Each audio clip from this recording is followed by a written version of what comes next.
Good morning student, मैं Vipin Pandey from Sunshine Senior Secondary School Jikniya Ghazipur.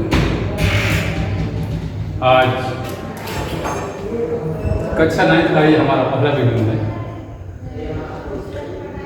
Hindi, जिसमें मैं आप लोगों को पहला लेसन उपसर्ग पढ़ाऊँगा।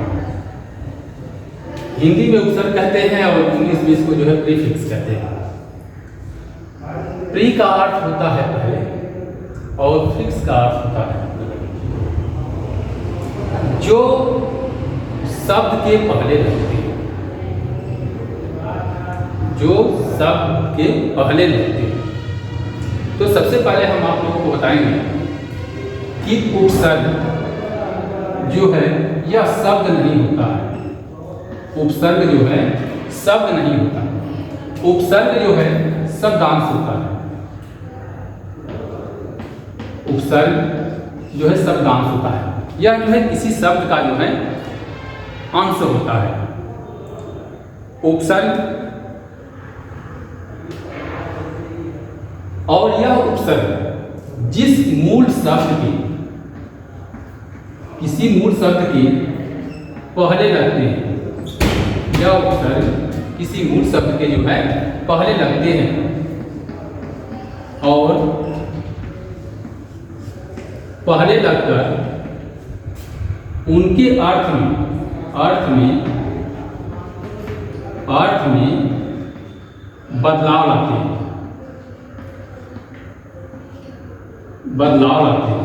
अर्थात उस शब्द के अर्थ को जो है परिवर्तित कर देते हैं, उस शब्द के अर्थ को जो है परिवर्तित कर देते हैं।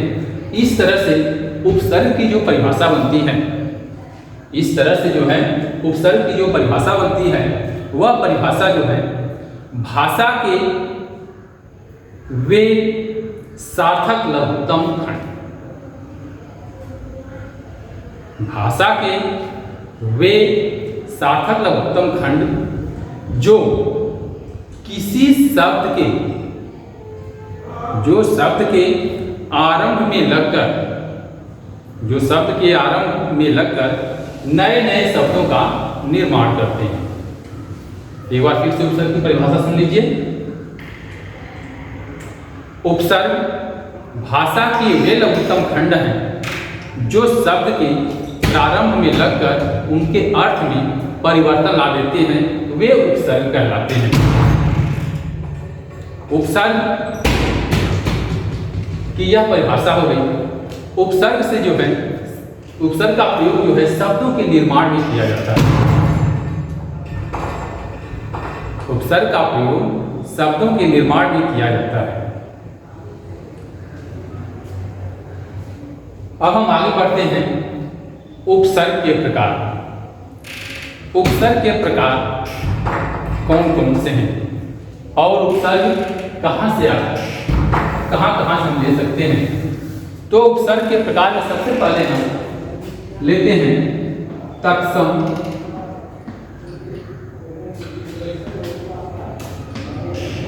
तत्सम उपसर्ग। तत्सम उपसर्ग जिसे हम संस्कृत का भी उपसर्ग कहते हैं, जिसे हम संस्कृत का उपसर्ग कहते हैं, अर्थात संस्कृत के शब्द होते हैं। दूसरा तद्भव उपसर्ग। तद्भव उपसर्ग जिसे हम हिंदी के उपसर्ग भी कहते हैं।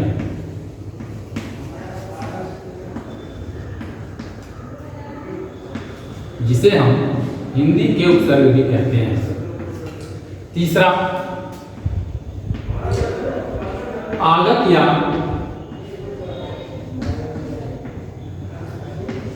विदेशी, आगत या विदेशी उपसर्ग। आगत या विदेशी उपसर्ग जो भाषाओं से हमारी हिंदी भाषा में प्रयोग किए जाते हैं, वह भाषाएं जो है जैसे फारसी के शब्द, अरबी, अंग्रेजी,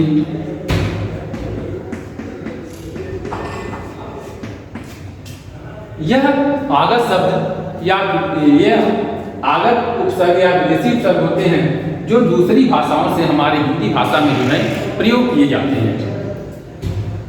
तो सबसे पहले अब हम चलते हैं तत्सम उपसर्ग या संस्कृत के उपसर्ग में।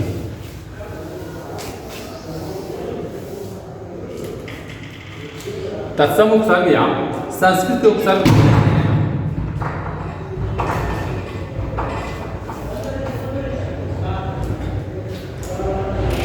तत्सम उपसर्ग वे उपसर्ग हैं। तत्सम उपसर्ग वे उपसर्ग हैं जो संस्कृत से हिंदी में आए हैं। जो संस्कृत से हिंदी में आए हैं उन्हें जो है तत्सम उपसर्ग या संस्कृत के उपसर्ग कहते हैं। संस्कृत में 22 उपसर्ग होते हैं। संस्कृत में उपसर्गों की जो संख्या है वह जो है 22 है। इन उपसर्गों से बने शब्द हमें जो है हिंदी में मिलते हैं। इन उपसर्गों से बने शब्द जो है हिंदी में मिलते हैं। जैसे एग्जाम्पल के लिए, उदाहरण के लिए मैं आप लोगों को बता दे रहा हूँ। संस्कृत के जो है कुछ उपसर्गों को लेकर मैं जो है नए शब्द का निर्माण कर रहा हूँ। जैसे देखते हैं, उपसर्ग लिखते हैं एक तरफ और एक तरफ जो है उसका अर्थ भी लिखते हैं। और जो है उपसर्ग से बनने वाले शब्द, उपसर्ग से बनने वाले शब्दों को जो है मैं लिख रहा हूं उदाहरण के तौर पर। उदाहरण, अब जब से जैसे जो है हम शब्द लेते हैं अधि, अन, अप, ये संस्कृत के उपसर्ग हैं। जैसे मैं संस्कृत के 4 उपसर्गों को लिया, अधि, अन, अप। इन चारों उपसर्गों का जो अर्थ होता है, इन चारों उपसर्गों के अर्थ को मैं जो है बताऊंगा।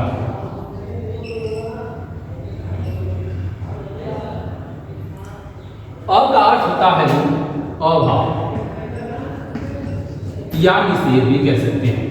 अ का जो अर्थ होता है वह अभाव या निषेध भी इसको हम कह सकते हैं। यह उपसर्ग ऐसा उपसर्ग है जो हिंदी में भी मिलता है, जिसको जो है हिंदी का भी उपसर्ग कहा जाता है और संस्कृत का भी उपसर्ग कहा जाता है। इसको जो है हम संस्कृत का भी उपसर्ग कह सकते हैं। आदि, आदि को लेते हैं। आदि का अर्थ होता है ऊपर या श्रेष्ठ। ऊपर भी कह सकते हैं और श्रेष्ठ भी कह सकते हैं। आदि का जो अर्थ होता है ऊपर या श्रेष्ठ। इसके बाद जो है अन लेते हैं। अन, अन का अर्थ है पीछे या समान। यह जो है उपसर्ग जो है शब्दांश होते हैं। वे उपसर्ग शब्द नहीं होते हैं। उपसर्ग जो है शब्दांश होते हैं, किसी शब्द का जो है अंश होते हैं। वे शब्द जो है उपसर्ग जो शब्द नहीं होते हैं। अब हम चलते हैं आगे। अप लेते हैं। अप का अर्थ होता है बुरा या हीन। हम इसको बुरा भी कह सकते हैं या हीन भी कह सकते हैं। अब इनसे बनने वाले शब्द, अ उपसर्ग का जो है हम प्रयोग करके जो है अगर हम कोई बनाते हैं शब्द तो देखते हैं। जैसे अगम, अधर्म, अचर आदि।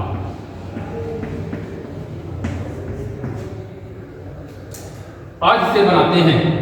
आज ही उपसर्ग जोड़कर जो है नए शब्दों का निर्माण करते हैं। जैसे देखते हैं अर्थ से क्या क्या बनता है। अधिकार, अधिकार, अधिनायक,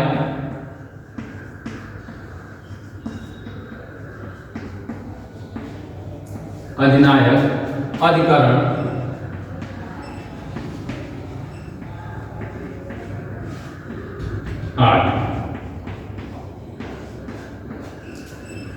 अधिकार, अधिनायक, अधिकरण आदि। अब इसके बाद जो है अनुपसर्ग लेते हैं। अनुपसर्ग से जो है शब्द बनते हैं, बनाते हैं, जैसे अनुभव, अनुभव, अनुकरण,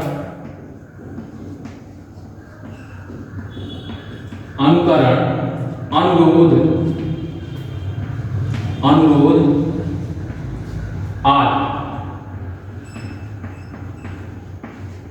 आदि। आप उपसर्ग लेते हैं। आप उपसर्ग जोड़कर जो है नए शब्द का निर्माण कैसे करते हैं, जैसे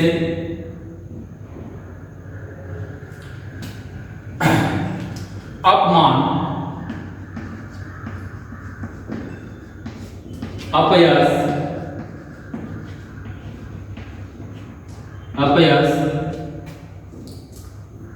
अपव्यय, अपशब्द,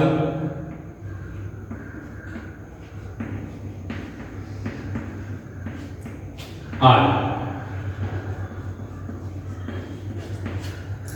इस तरह से तत्सम उपसर्ग या संस्कृत के उपसर्ग एक बार फिर से देख लीजिए।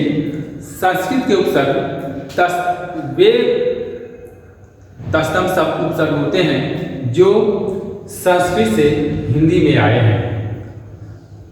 संस्कृत में उपसर्गों की संख्या जो है वह 22 है। मैं जो है कुछ उपसर्गों को लेकर, संस्कृत कुछ उपसर्गों को लेकर जो है उनके अर्थ के साथ मैं जो उदाहरण बताया हूँ, जैसे अ उपसर्ग है अगम, अधर्म, अचल, अज से अधिकार, अधिनायक, अधिकरण, अन से पीछे, समान, अनुभव, अनुकरण, अनुरोध, अप बुरा या हीन जिसका अर्थ होता है अपमान, अपयश, अपशब्द आदि।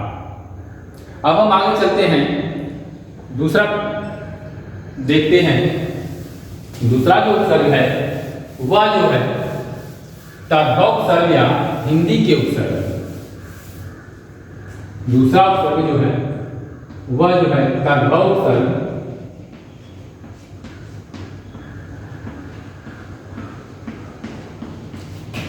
या हिंदी के उपसर्ग।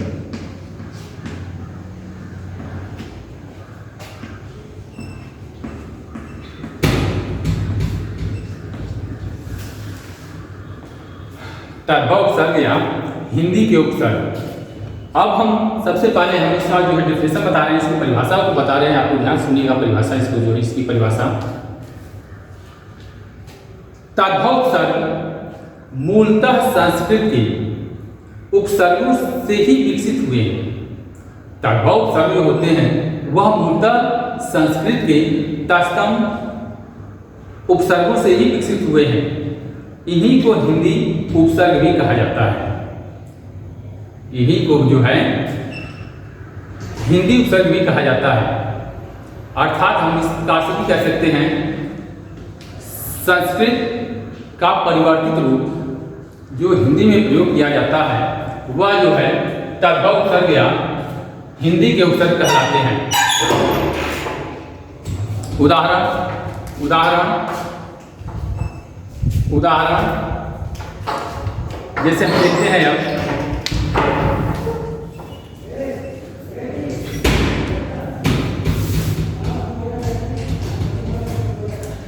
अब देखते हैं, जैसे संस्कृत के हिंदी के उपसर्ग को लेते हैं हम। उपसर्ग और उदाहरण।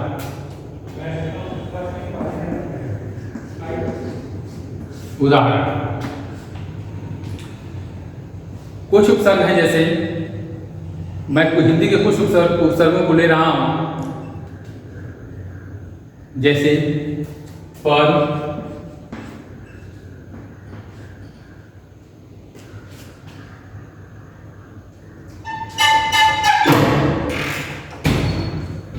अध,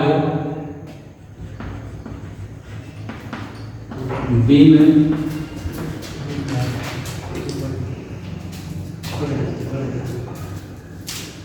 तद्भव उपसर्ग के मैं जो है 3 उपसर्गों को लिया हूं। आप लोग इसी पर जो है अपना उदाहरण जो देखिए, मैं इसी पर उदाहरण आप लोगों को बता रहा हूं। पर का अर्थ होता है दूसरी पीढ़ी। इसका जो अर्थ होता है दूसरी पीढ़ी। दूसरी पीढ़ी। अर्ध का अर्थ होता है, अर्ध का अर्थ है आधा। अर्ध का अर्थ होता है आधा। और बिन का अर्थ होता है बिना।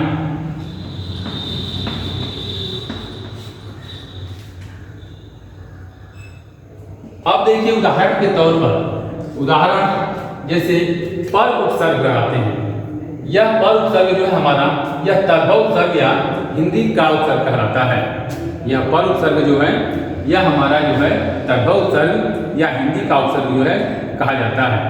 जैसे पर से उदाहरण के तौर पर उपसर्ग लगाते हैं, जैसे पर दादा, पर पोता, पर नाना, पर नाना आदि।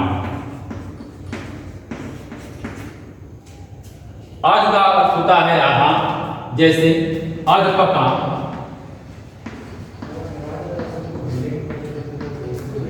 जैसे अधपका, अधजला, अधमरा, अधजला, अधमरा आदि। बिन उपसर्ग से हम जो शब्द बनाते हैं, बिन उपसर्ग से जो है शब्द बनाते हैं, जैसे बिन खाए, बिन ब्याही,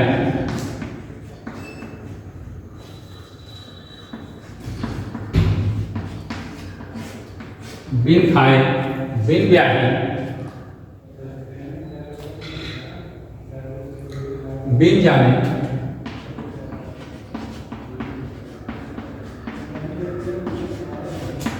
आदि। यह जो है तद्भव उपसर्ग या हिंदी के उपसर्ग है। अब हम आगे चलते हैं तीसरे पर, आगत या विदेशी शब्दों से के उपसर्ग। जो विदेशी शब्द, जो आगत शब्द हैं, जो विदेशी शब्द हैं, उनसे उपसर्ग भी हमारे हिंदी भाषा में जो है आए हैं, हमारे हिंदी भाषा में जो है प्रयोग किए जाते हैं। तीसरा जो है आगत या विदेशी उपसर्ग। आगत या विदेशी उपसर्ग। आगत या विदेशी उपसर्ग क्या है? जो उपसर्ग विदेशी भाषाओं से हिंदी भाषा में आए हैं। जो शब्द विदेशी भाषाओं से हिंदी में आए हैं वे आगत या विदेशी उपसर्ग कहलाते हैं। वे आगत या विदेशी उपसर्ग कहलाते हैं। जो उपसर्ग विदेशी भाषाओं से हिंदी में आए हैं वे आगत या विदेशी उपसर्ग कहलाते हैं। जो उपसर्ग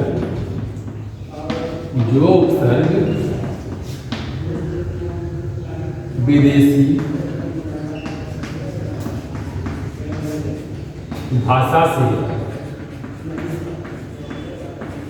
हिंदी में आए हैं, हिंदी में आए हैं, उन्हें आगत या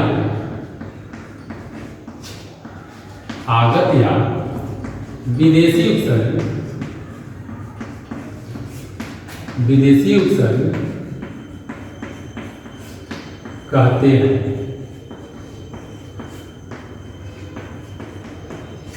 ठीक है बच्चों, जो उपसर्ग विदेशी भाषा से हिंदी में आए हैं उन्हें आगत या विदेशी उपसर्ग कहते हैं। जैसे एग्जाम्पल के तौर पर हम कुछ विदेशी उपसर्गों को लेते हैं। उपसर्ग, अर्थ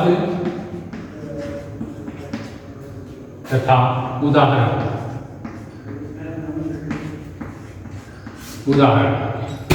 उपसर्ग, अर्थ और उदाहरण। तो हम जो है कुछ शब्दों को लेते हैं, कुछ उपसर्गों को लेते हैं, विदेशी भाषा के कुछ उपसर्गों को लेकर लेते हैं, उनके अर्थ के साथ मैं उसका जो है उदाहरण बता रहा हूँ। जैसे ब लेते हैं। यह ब जो है यह विदेशी उपसर्ग है। यह दूसरी भाषा से, यह विदेशी भाषा से हमारी हिंदी भाषा में आया हुआ है।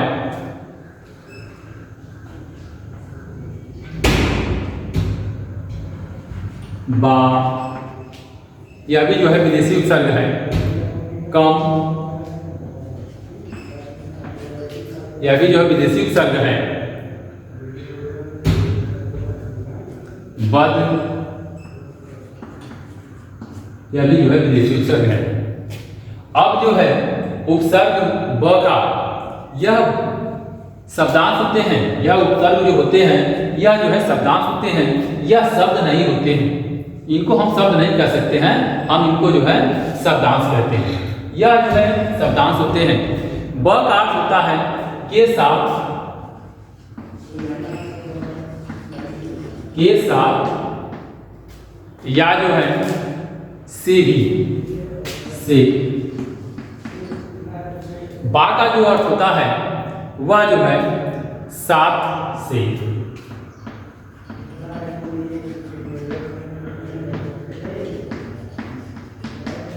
कम का अर्थ जो होता है थोड़ा, कम का अर्थ होता है थोड़ा। और बद का अर्थ होता है, और जो है बद का अर्थ होता है बुरा।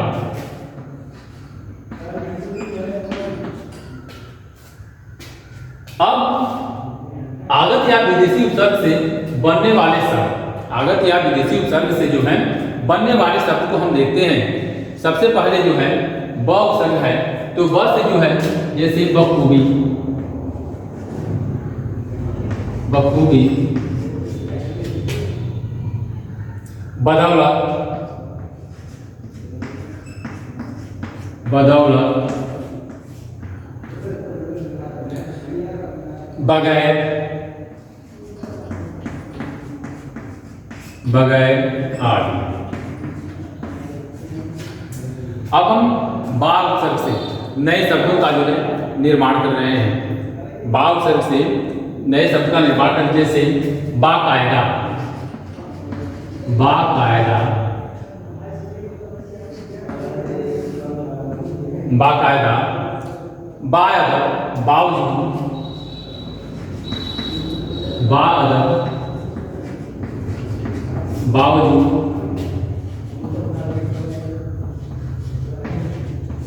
बाअदब, बावजूद आदि। इसी तरह से जो है हम कम उपसर्ग से जो है नए शब्द का निर्माण करते हैं। देखते हैं कम उपसर्ग से जो है जो नए शब्दों का निर्माण होता है वह कौन कौन से हो सकते हैं। जैसे कमजोर,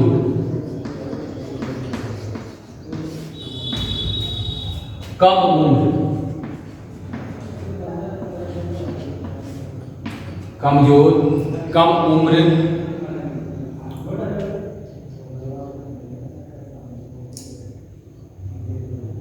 कम अक्ल,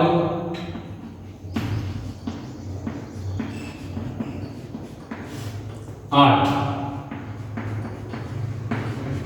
इसी तरह से हम जो है बद उपसर्ग लेते हैं। बद का जो अर्थ होता है गुलाम।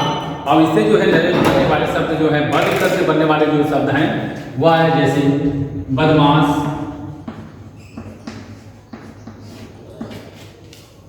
बदमाश, बदतमीज,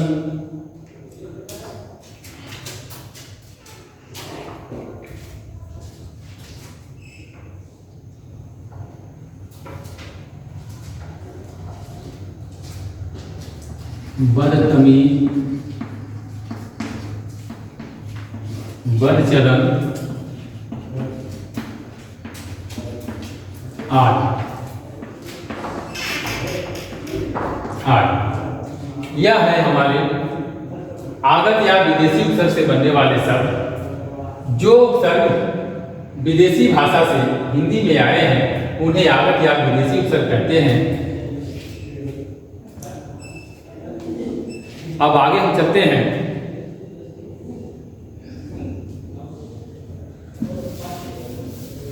आगे हम बता रहे हैं आप लोगों को उपसर्गों के आधार पर शब्द निर्माण के कुछ प्रमुख बिंदु। उपसर्गों के आधार पर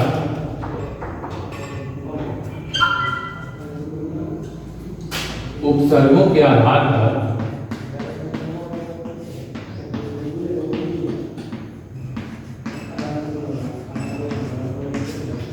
उपसर्गों के आधार पर शब्द निर्माण के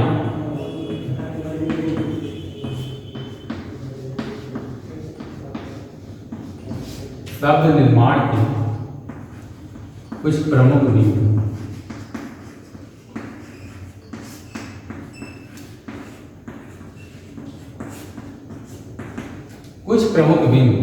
इसमें कुछ प्रमुख बिंदु भी होते हैं। उपसर्गों के आधार पर शब्द निर्माण के कुछ प्रमुख बिंदु।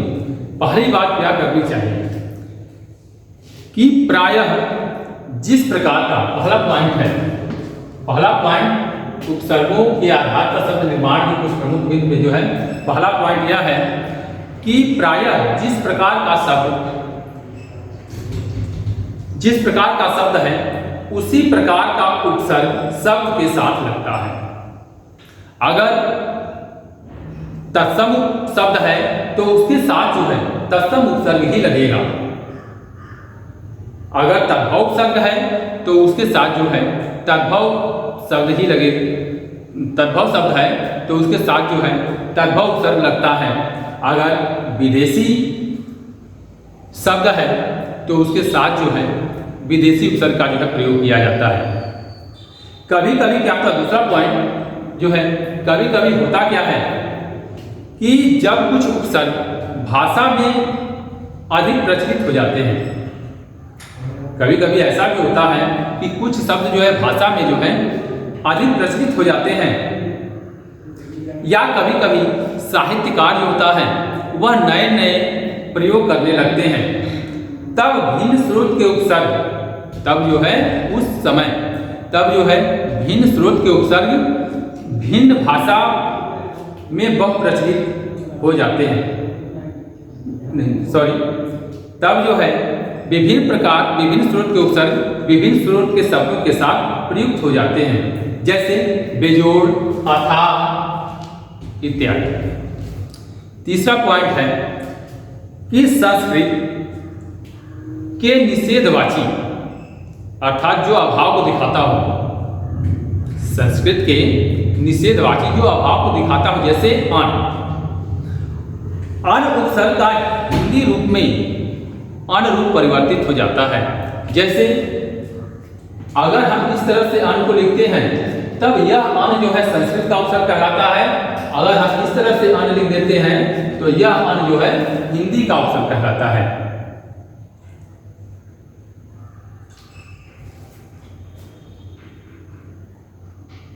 और लास्ट पॉइंट है हमारा, लास्ट पॉइंट मैं आप लोगों को बता रहा हूं, समझा रहा हूं कि तत्सम उपसर्गों में कुछ उपसर्ग ऐसे भी हैं जिनके एक से अधिक रूप भी मिलते हैं। तत्सम उपसर्गों में कुछ ऐसे उपसर्ग भी होते हैं जिनके जो है एक से अधिक रूप मिलते हैं, जैसे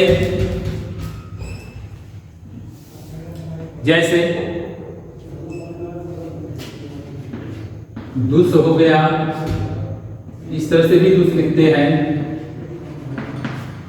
यह भी दुष्ट होता है, और यह भी दुष्ट होता है। यह भी दुष्ट पढ़ा जाएगा, यह भी दुष्ट पढ़ा जाएगा, यह भी दुष्ट पढ़ा जाएगा। यह तीनों जो है हमारे क्या हैं, यह तीनों जो है उपसर्ग हैं। लेकिन अब इनका प्रयोग कैसे किया जाता है, इनका प्रयोग जो है कैसे करते हैं, तो उदाहरण के अनुसार आप लोग देखिए, मैं बता रहा हूं जैसे हमारा यह पहला उपसर्ग जो है दुस है, पहला उपसर्ग जो है वह दुस है। जैसे दुस्साहस, दुस्साहस, इससे निर्माण हुआ हमारा जो है शब्द दुस्साहस। साहस में दुस उपसर्ग हमने जोड़ा तो यह जो है दुस्साहस बन गया। अगर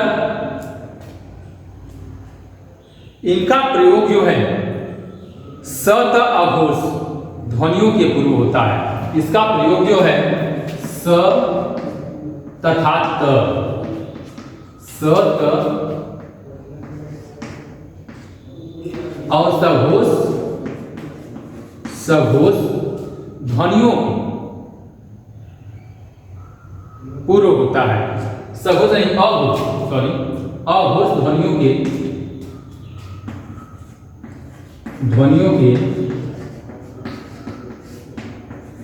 पूर्व होता है,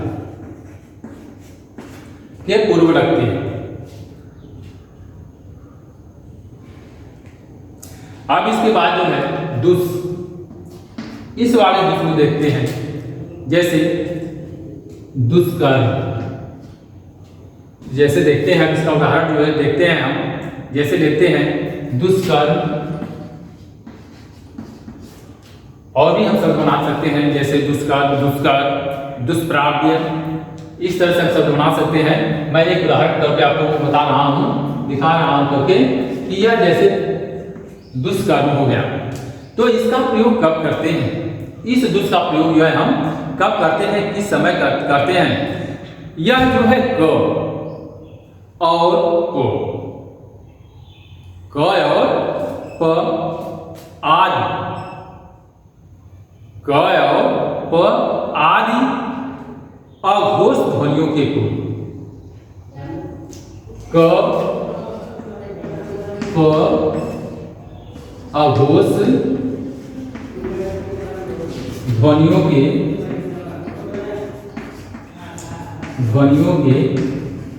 पूर्व इसका प्रयोग किया जाता है। इसके बाद जो है तीसरे दुष् पे आते हैं। इस दुष् पे चलते हैं। जैसे दुश्चिंता, दुश्चिंता लेते हैं, दुश्चिंता, इसका प्रयोग जो है कब किया जाता है? च आदि ध्वनियों से पूर्व, च आदि ध्वनियों से पूर्व,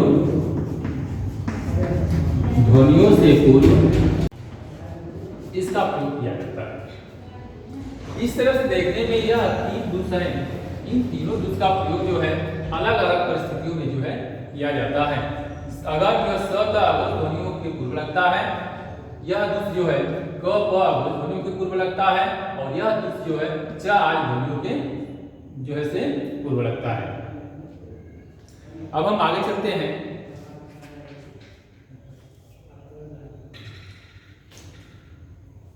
एक उपसर्ग एक से अधिक अर्थों में प्रयुक्त हो सकता है। एक उपसर्ग जो है एक से अधिक अर्थों के रूप में जो है प्रयोग, अर्थों के लिए भी जो है प्रयुक्त हो सकता है। अब हम चलते हैं व्याकरणिक कोटि में परिवर्तन। अगला हमारा जो पॉइंट है वह जो है व्याकरणिक कोटि में परिवर्तन क्या होता है। व्याकरणिक कोटि में परिवर्तन, व्याकरणिक कोटि में परिवर्तन। व्याकरणिक कोटि में परिवर्तन क्या है? जैसे अब हम देखते हैं कि यह व्याकरण के अनुसार जो कैसे क्रिया जो है परिवर्तित होते हैं। जैसे मूल शब्द लेते हैं था, शब्द लेते हैं था। अगर हम इससे नया शब्द बनाते हैं तो वह नया शब्द क्या बनता है? अथा। यह नया शब्द जो है अथा बना। अब हम इसमें देखते हैं यह हमारा जो है उपसर्ग है, और यह था क्या है हमारा? यह जो है शब्द है। यह शब्द देखते हैं कि यह व्याकरण कोटि से है क्या? या यह संज्ञा है, सर्वनाम है, क्रिया है कि विशेषण है कि क्या है। तो यह हमारे व्याकरणिक कोश से क्या है, यह था जो है हमारा जो है संज्ञा है। क्या है यह? संज्ञा है। यह था जो क्या है? संज्ञा है।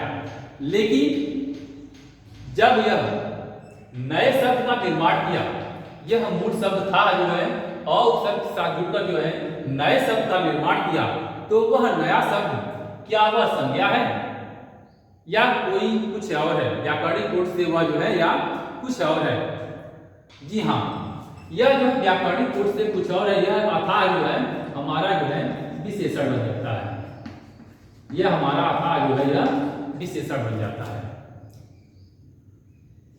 यहां पर देखते हैं यह औपसर्ग है।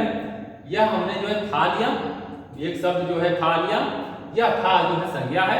लेकिन जब यह नए शब्द का इसने निर्माण किया तो यह जो है क्या हो गया? विशेषण हो गया। इसी तरह से जो है अनुपसर्ग लेते हैं। अनुपसर्ग के साथ जो है हम पढ़ शब्द जोड़ते हैं तो यह बन जाता है क्या? अनपढ़। यह नए शब्द का निर्माण होता है क्या? अनपढ़। नए शब्द का जो निर्माण होता है वह जो है अनपढ़ होता है। यह हमारा उपसर्ग है। अन जो है उपसर्ग है और पढ़ क्या है? यह पढ़ जो है व्याकरणिक कोश से अगर हम इसको देखते हैं तो व्याकरणिक कोश से पढ़ जो है यह क्रिया है। व्याकरणिक कोश से यह क्या है? पढ़ क्रिया है। लेकिन इस अनुपसर्ग पढ़ के साथ जो है पढ़ क्रिया के साथ जो है अनुपसर्ग जुड़ गया तो यह इसके व्याकरणिक कोश में जो है परिवर्तन हो गया। इसका जो मूल यह जो शब्द बना, नए शब्द का जो निर्माण हुआ, यह जो नया शब्द बना, यह नया शब्द जो है हमारा विशेषण। यह जो है हमारा नया शब्द जो है विशेषण हो गया।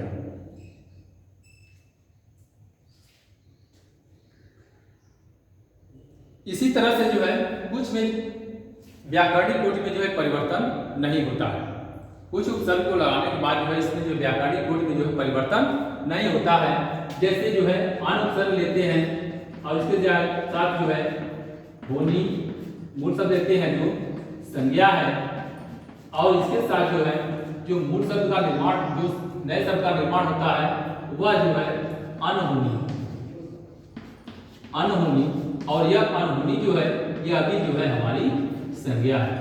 अर्थात कहने का मतलब यह है कि कुछ में जो है व्याकरणिक कोटि में जो परिवर्तन होता है और कुछ शब्दों में उनके व्याकरणिक कोटि में जो परिवर्तन नहीं होता है। इस तरह से आज के लिए ही बस केवल जो है इतना ही। बाकी जो है हमारे नेक्स्ट वीडियो में। Thank you.